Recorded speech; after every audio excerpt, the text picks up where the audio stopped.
Welcome to WikiPodcast. Today we're embarking on a deep dive into the life of one of history's most iconic and, let's face it, controversial figures, Ernesto Che Guevara. Absolutely. Rebel, icon, myth. Yeah, He's been called all three.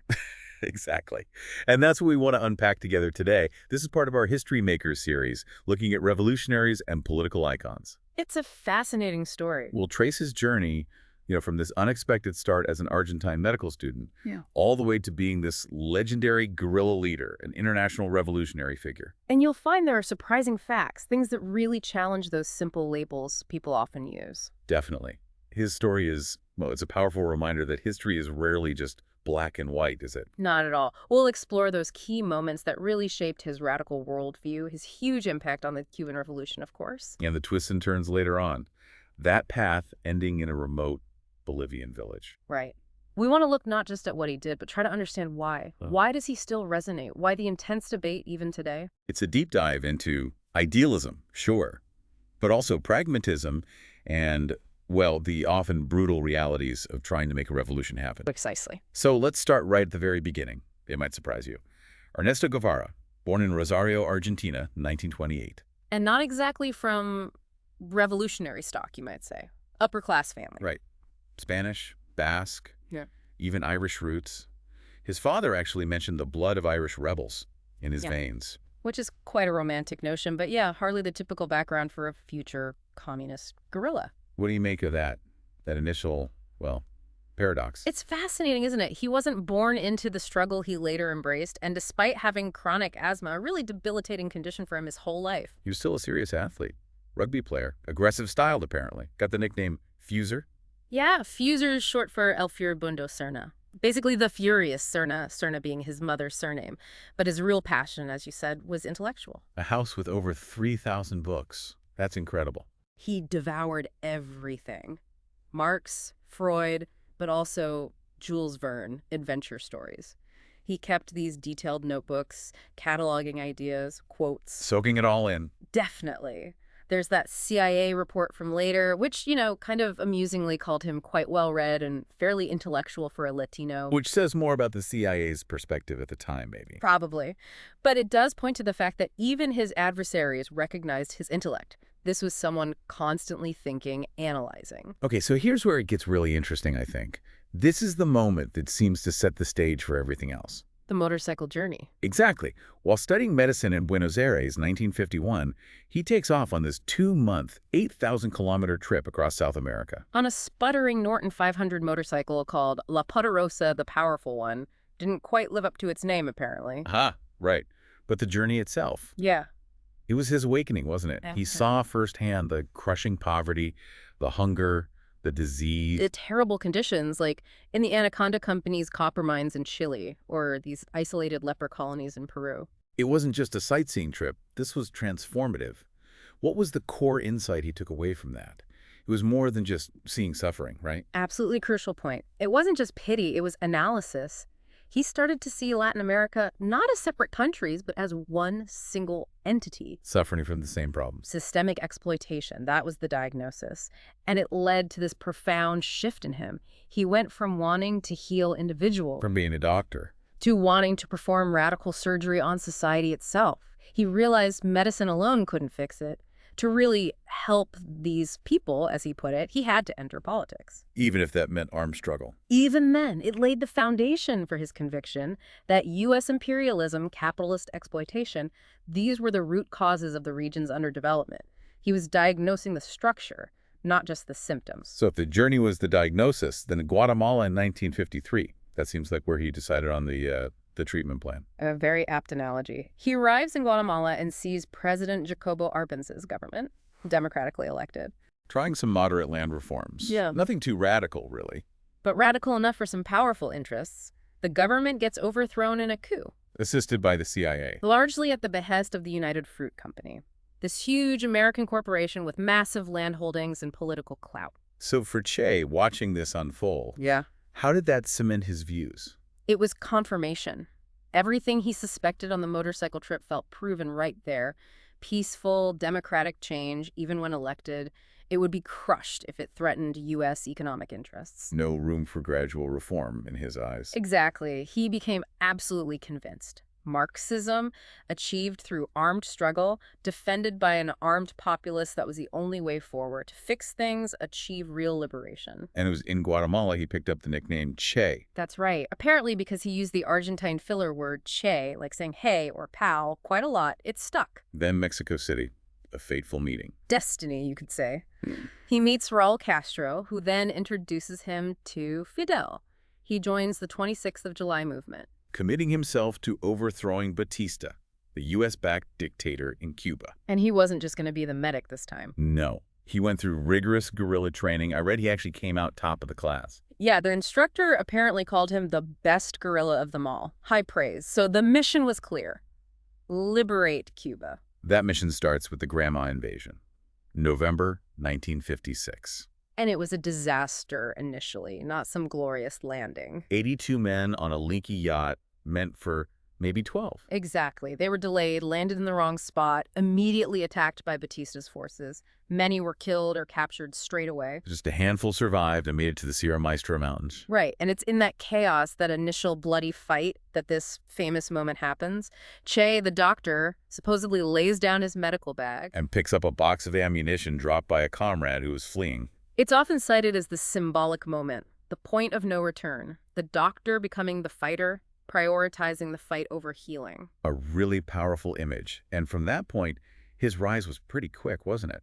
Meteoric, really. He earns the title Comandante, becomes Castro's second in command. Time magazine later called him Castro's brain. High praise indeed. And he wasn't just fighting, he was organizing. Absolutely. Setting up makeshift grenade factories, baking bread, crucially establishing schools in the mountains. Teaching illiterate campesinos, peasants to read and write. He called it the battle against ignorance. Yeah, and he started Radio Rebel Day, a clandestine radio station, broadcasting news, instructions, keeping morale up, connecting with the wider population. So a strategist, an organizer. But what was he like as a commander in the field? Complex. Definitely charismatic, led by example, incredibly hardworking, but there was a darker side too. The discipline. He was known as a very harsh disciplinarian. He sanctioned and sometimes carried out summary executions. Informants, deserters, suspected spies. There are accounts, diary entries, that suggest a kind of detachment. Yes, one biographer noted his So, victory achieved. What's the first job for Comandante Guevara in the new Cuba? a tough one. From January to June 1959, he's put in charge of the La Cabaña Fortress prison. Overseeing the revolutionary tribunals. This is another really contentious period. Extremely. Accounts differ wildly. Some accuse him of, well, relishing the executions of Batista regime officials, torturers, perceived enemies. Others maintain he reviewed cases carefully, pardoned who he could. What seems clear is that he saw it as necessary. He called himself a hardened man by this point, believed these actions were needed to defend the revolution. He stated quite clearly he believed it was a necessity for the people of Cuba. To prevent a counter-revolution like the kind he'd seen succeed in Guatemala, it's hard to reconcile the accounts, but his conviction in the necessity seems undeniable. And his vision for Cuba went way beyond just securing power, didn't it? Oh, absolutely. His role expanded dramatically. He becomes the virtual czar of the economy, head of the Ministry of Industries, president of the National Bank. Pushing for radical agrarian reform, breaking up huge estates, giving land to peasants. And that famous gesture, signing Cuban currency, just Che. What did that signify? Beyond just, annoying the bankers. It was pure symbolism. A statement of his disdain for money, for class distinctions, for the old capitalist ways. This was about building something entirely new. And that included social transformation, too. The literacy campaign in 1961. A massive undertaking, mobilizing something like 100,000 volunteers, mostly students, called brigadistas. And the results were pretty staggering, weren't they? Remarkable. They claim to have raised the national literacy rate from around 60–70% to 96% in just 1 year.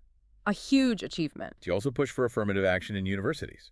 So the university must paint itself black, mulatto, worker, and peasant. He wanted education and society to reflect the people it served. It was all part of this vision of a more equitable, educated Cuba. And central to all this was his idea of the new man. What was that about? This was maybe his most unique ideological contribution, the Nuevo Hombre, the belief that revolution could create a new kind of human being. Selfless, cooperative, not driven by material gain. Exactly. Motivated by moral incentives, by commitment to the collective good, not by greed or individualism. He genuinely believed human nature could be remolded by revolutionary consciousness. He certainly tried to live it, working insane hours. Led by example, 36-hour shifts, midnight meetings, he demanded total commitment. And then there was the Guanahacabib's labor camp. Yeah. For rehabilitating workers who didn't meet the standard. Yes, that's a more controversial aspect. It was framed as re-education for work infractions, slackers, that sort of thing. But it points to the coercive side of trying to engineer this new man. It was a bold, maybe naive experiment. But these grand economic plans, the push for rapid industrialization, they ran into problems, didn't they? They did. Big problems. Despite the goals, productivity fell in many areas. Absenteeism actually went up. And Cuba had introduced food rationing by 1962. Right. Che himself later admitted some of the initial industrialization plans were absurd, disconnected from reality. That's quite an admission. Does that show a certain pragmatism creeping in? Perhaps. A degree of self-awareness, anyway. He wasn't totally blind to the failures, even if he remained committed to the overall socialist goal. And all this internal stuff was happening against a backdrop of external threats. The Bay of Pigs invasion in '61. Which Cuba successfully repelled, partly thanks to the militia Che had helped train. He was director of instruction for the armed forces. But it highlighted their vulnerability. Massively. And it pushed Cuba further towards the Soviet Union. Che was the main architect of that relationship. Which led directly to the Cuban Missile Crisis in 1962. A terrifying one. Absolutely terrifying. And Che's reaction afterwards was quite telling. He was reportedly furious with the Soviets for backing down. Famously saying if the missiles had been under Cuban control, they'd have fired them at the U.S. Yes. Whether he truly meant it or it was revolutionary bluster, who knows? But the crisis convinced him Cuba was just a pawn between superpowers. And he started criticizing the Soviets almost as much as the Americans? Increasingly so. He felt they'd forgotten Marx, become too bureaucratic, too comfortable with peaceful coexistence. He wanted more revolution, many Vietnams, not just accommodation. That ideological split seems crucial for understanding what happened next. It really is. It sets the stage for his departure from Cuba. By December 1964, he's on the world stage. A revolutionary statesman, as some called him. Giving this fiery speech at the United Nations, denouncing apartheid, U.S. racism. And apparently surviving 2 assassination attempts while he was in New York. Incredible. Then he goes on this long 3-month world tour, Africa, Asia, cementing this vision of global revolution. How does seeing the world stage affect his thinking about Cuba's own path? Did it increase his dissatisfaction? It seems to have reinforced his belief that Cuba couldn't be an isolated socialist experiment. The revolution had to spread, especially in the Third World, and the Soviet model wasn't the way, in his view. Which leads to that dramatic farewell letter in October 1965. Read out by Castro. Che announces he's leaving Cuba, renouncing his positions, his honorary Cuban citizenship, everything, severing all formal ties. To go fight elsewhere. Why such a public, definitive break? It seems a combination of things. His growing ideological rift with the Soviets, and by extension, the direction Cuba was taking, plus his own personality, that need for action, for being on the front lines. He wasn't cut out to be a bureaucrat or a diplomat long term. It was a deeply personal act, too, wasn't it? Almost like stripping himself bare for the cause. A kind of revolutionary asceticism, giving up power, comfort, even nationality for the global struggle. His first big venture after leaving Cuba, the Congo, in 1965. A complete disaster. It's interesting you had figures like Algeria's Ben Bella seeing huge potential there. But Egypt's Nasser warned him, didn't he? Said he'd end up like a Tarzan figure doomed to fail. And Nasser was right. 7 months of frustration. Defeats. Infighting among the local rebels. Logistical nightmares, the CIA helping government forces track them. Che was utterly disillusioned. What did he conclude from that failure? His Congo diary is brutal reading. He basically says, the human element failed, there is no will to fight, the leaders are corrupt, there was nothing to do. Ending with that line, this is the story of a failure. How did that shape his next move? Did it deter him? Seems not. If anything, it perhaps hardened his belief that only a truly disciplined, ideologically pure vanguard, maybe led by him, could succeed. So after Congo, He couldn't really go back to Cuba, having made such a public exit. Right. He ends up spending 6 months sort of hiding out clandestinely in Prague. And he even meets with Juan Perón, the former Argentine president. Apparently so. And Perón supposedly told him his plans for sparking communist revolution across Latin America were suicidal and futile. But she wasn't listening. His mind was set on Bolivia. Bolivia was next, and before he leaves, he completely changes his appearance, shaves the iconic beard, cuts his hair, dyes it gray, travels under a false identity. Trying to be unrecognizable. What does that tell you about his state of mind? Determination, maybe desperation. He knew he was a target. Perhaps hoping a fresh start, Anonymous could work where Congo failed. So the final chapter begins. Bolivia, late 1966. Yeah. He sets up a small guerrilla force, the ELN. And they have some initial minor successes, clashes with the Bolivian army. But the mission was doomed from the start, wasn't it? So many I problems. was plagued with issues. Crucially, they got almost no support from the local Bolivian peasants they were supposed to be liberating. He wrote about that in his diary, didn't he? The frustration. Yeah, heartbreaking lines like, talking to these peasants is like talking to statues. They do not give us any help. Worse still, many of them are turning into informants. Plus, infighting with the Bolivian Communist Party, faulty radios cutting off contact with Cuba. And the Bolivian army wasn't the same force Batista's was. They were getting training and assistance from U.S. Special Forces advisors. The CIA was heavily involved in tracking him. It all closes in on him. October 8th, 1967. He's wounded and captured in the Ural Ravine. His famous supposed words upon capture: "Do not shoot. I am Che Guevara, and I am worth more to you alive than dead." They take him to a little schoolhouse in the village of La Higuera. Tied up, refuses interrogation, reportedly quite defiant, even spitting in the face of a Bolivian admiral. And that poignant moment with the village school teacher, complaining about the poor state of the school. Saying it was anti-pedagogical. That's what we are fighting against, he apparently told her. Defiant, idealistic, even at the very end. The order comes down from the Bolivian president, Barrientos. Execute him. Relayed by his CIA operative, Felix Rodriguez. Rodriguez himself confirmed this later.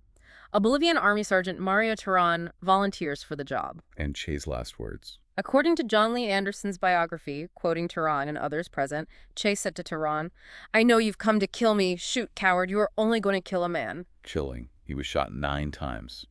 Died around 1:10 p.m. on October 9th. And that epitaph he'd written herself months earlier, it was eerily prescient. Wherever death may surprise us, let it be welcome, provided that this our battle cry may have reached some receptive ear, and another hand may be extended to wield our weapons. He died hoping his death would inspire others. And in a way, it absolutely did. Perhaps more than his later campaigns achieved in life. The aftermath is almost as famous as his life.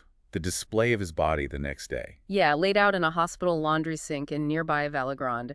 That photo became instantly iconic. The Christ-like visage. Yeah. Locals clipping locks of his hair as relics. The myth-making starts immediately. The U.S. government called the killing stupid, but understandable. They wanted him captured, interrogated, perhaps. His hands were cut off. For identification, sent to Argentina, then ended up in Cuba. His diary was captured too. That 30,000-word diary revealing all the hardship and isolation of the Bolivian campaign. On October 15th, Fidel Castro goes on TV in Cuba, acknowledges Che's death, declares 3 days of national mourning. Castro's eulogy was powerful, calling Che a model of a man without a single stain on his conduct. And that famous line, "If we want to express what we want the men of future generations to be, we must say, let them be like Che." And globally. The reaction was huge, wasn't it? Massive protests. And his image, that famous Corda photograph, starts appearing everywhere. T-shirts, posters, flags. He becomes this universal symbol of rebellion. Adopted by groups like the Black Panthers, Palestinian guerrillas. His look, his stance. His death catapulted him from a failed guerrilla leader into a global martyr icon. His remains were eventually found in Bolivia in 1997, brought back to Cuba. Interred with full military honors in a mausoleum in Santa Clara, the site of his greatest military victory, a symbolic homecoming. And yet, even with all that, his legacy is still so fiercely debated. Profoundly contentious. You have these completely opposing views. A secular humanist who shot enemies. An idealistic intellectual who shut down dissent. An anti-capitalist whose face sells millions of T-shirts. Exactly. The ironies abound. He's revered by someone like Nelson Mandela, who called him an inspiration. Jean-Paul Sartre called him the most complete human being of our age. But then denounced by others as a callous executioner, a cold-blooded killing machine. Yeah. How do we account for this enduring, intense duality? I think it's because he embodies so many contradictions himself. The idealist and the pragmatist, the healer and the killer, the intellectual and the man of action. The poet-warrior figure. Right. And because of that, his image often, let's be honest, stripped of its historical context and complexity, becomes this potent symbol. People project onto it their own hopes for revolution, for justice, for standing up to power. Or their fears of tyranny, of violence, of ideology run amok. Precisely. He's not just a historical figure anymore. He's become an idea, a potent, malleable symbol that keeps sparking debate. There was a documentary director who said something like, Che Guevara's significance today is less about the man and his specific history and more about the ideals of creating a better society. I think that captures it well. Whether you see him as a hero or a villain, the idea of Che, the questions his life raises about revolution, justice, idealism, and its costs, they haven't gone away. A complex legacy indeed. What do you take away from Che's story about the pursuit of revolution and the nature of historical icons? Thanks for listening. Write us your opinion in the comments on how Che Guevara's complex legacy resonates with you today. Subscribe to the channel to help more listeners reach our episodes. Thank you, and have an amazing day.